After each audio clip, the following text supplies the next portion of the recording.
The night sky over Willow Ridge felt unusually heavy, as if it were holding its breath for what was about to unfold. Beneath that vast dark canvas, a lone helicopter sliced through the wind, its blades roaring against the silence of a small town that had never seen such a sight before. The people waiting below, former classmates dressed in their finest clothes, stared upward with disbelief, their expressions shifting from annoyance to confusion to a creeping, uncomfortable fear. Because they had invited someone they once called the class loser, a girl they used to humiliate without mercy, a girl they thought would never rise, a girl they believed would avoid the reunion out of shame. Her name was Lila Dawson, and the sound of that helicopter approaching was a sound none of them had ever expected would belong to her. If you believe in kindness, second chances, and the beauty of unexpected transformations, make sure to like, comment, share, and subscribe to Gentle Hearts. Your support helps stories like this reach those who need them. Lila had once been the girl who walked the school hallways hugging her books tightly to her chest, keeping her head low to avoid the sneers and whispers that followed her everywhere. She grew up in a tiny rented home on the far edge of town, raised by a single mother who worked double shifts at a diner just to keep the electricity on. Lila never had the right clothes, never brought the right snacks, never fit into the narrow mold that determined popularity at Willow Ridge High. To most of her classmates, she was invisible, except when they needed someone to laugh at. They teased her about her worn-out shoes, her frizzy hair, her quietness, and even her lunch, which was often nothing more than a jar of peanut butter and a spoon. Their jokes were sharp and cruel, and Lila absorbed them like a sponge, pretending not to care while each insult carved another scar inside her. Yet, even then, hidden beneath layers of pain, Lila carried dreams so big they frightened her. She spent her days studying not just to escape her reality, but because she believed knowledge could build a ladder out of any darkness. She devoured every book she could find, stayed late in the library until the lights were turned off, and poured herself into the world of ideas that gave her hope.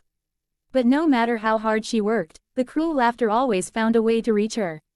On graduation day, when the others celebrated, she stood alone near the gymnasium doors, clutching her diploma as if it were her lifeline, watching the popular crowd gather for photos she knew she'd never be part of. That day, she promised herself one thing: she would become someone they could never again look down upon. The journey that followed was nothing short of brutal. After finishing high school, Lila found herself juggling 2 part-time jobs while attending community college. Exhaustion became her constant shadow.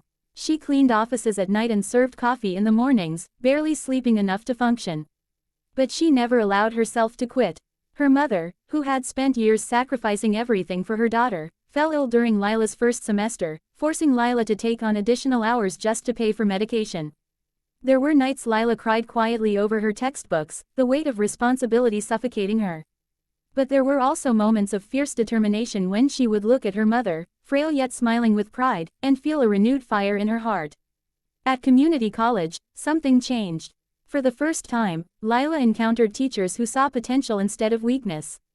Her professors noticed her relentless dedication, her hunger to learn, her ability to analyze and create beyond her age.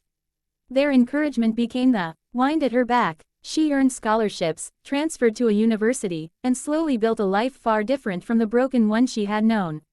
She studied business, technology, and global markets, eventually launching an innovative startup from her tiny dorm room, one that would grow faster than she ever dared imagine. It wasn't luck that made her company succeed. It was grit. It was the refusal to accept failure. It was the years of swallowing hurt and turning it into fuel. Investors saw in Lila a brilliance sharpened by hardship, and within 5 years, she became one of the youngest CEOs to appear on major business magazines. Her name was soon tied to success, resilience, and growth. But despite the wealth, despite the prestige, Lila never fully forgot the girl she used to be or the pain she endured at the hands of classmates who thought cruelty was entertaining. So when the 10-year reunion invitation arrived in her inbox, a message sent by the same people who once ignored her tears, Lila recognized the tone immediately. They didn't send it out of kindness. It was meant as a joke, a way to stir old memories and amuse themselves at her expense. The message contained an unnecessary note: "We hope you're not too busy for us this time. We'd love to see how life turned out for you." The sarcasm dripped from every word. They expected her to decline. They expected her to hide. They expected the loser to still be a loser. Instead, she RSVP'd, yes. The night of the reunion came with a chill in the air, a quiet reminder of the coldness she once felt walking into that building. Willow Ridge High had decorated its gymnasium with sparkling lights and a banner that read, Class of 2015 Reunion. The guests mingled, taking selfies and laughing loudly. But beneath their polished appearances, many felt the familiar comfort of their old social hierarchy. The popular group, the athletes, the influencers, the ones who had once ruled the school, stood in a tight circle, gossiping as they glanced at the entrance, waiting for Lila to appear. They expected her to walk in quietly, maybe wearing something modest, maybe looking nervous or awkward. They waited with smirks on their faces, ready to prove to themselves that nothing had changed. Then the helicopter arrived. The sound was thunderous, shaking the windows and drawing everyone outside. They stared up as the sleek black aircraft descended, its lights cutting through the night, sending gusts of wind across the parking lot. People shielded their faces, their hair whipping wildly as dust swirled around them. And then, as the rotors slowed, the doors slid open. Lila stepped out. Her presence was nothing short of cinematic. She wore a long, flowing black dress that moved with the wind like something alive. Her hair, once frizzy and neglected, now fell in soft, elegant waves. She walked with the quiet confidence of someone who had rebuilt herself from the ashes. But the most striking thing about her was not her clothes, nor the helicopter, nor the sudden hush that fell over the crowd. It was the way she held her head high, with an expression that radiated calm strength, as though she had finally come home to reclaim the power that was once taken from her. As she walked toward the entrance, people whispered urgently among themselves. Some stared with wide eyes. Others looked away, their faces tightening with discomfort or envy. A few who had been particularly cruel to her in the past felt their stomachs twist as memories resurfaced, memories of mocking her torn backpack, whispering insults behind her, pushing her in crowded hallways. They had once felt proud of their cruelty, as if humiliating her made them superior. Now, seeing Lila stride confidently past them, they wished desperately that those memories could disappear. Inside the gymnasium, conversation died the moment she entered. The music seemed to fade. Even the vibrant lights felt dimmer compared to the quiet radiance she brought with her. People gravitated toward her, some out of curiosity, some out of guilt, and some out of admiration. She spoke to everyone with grace.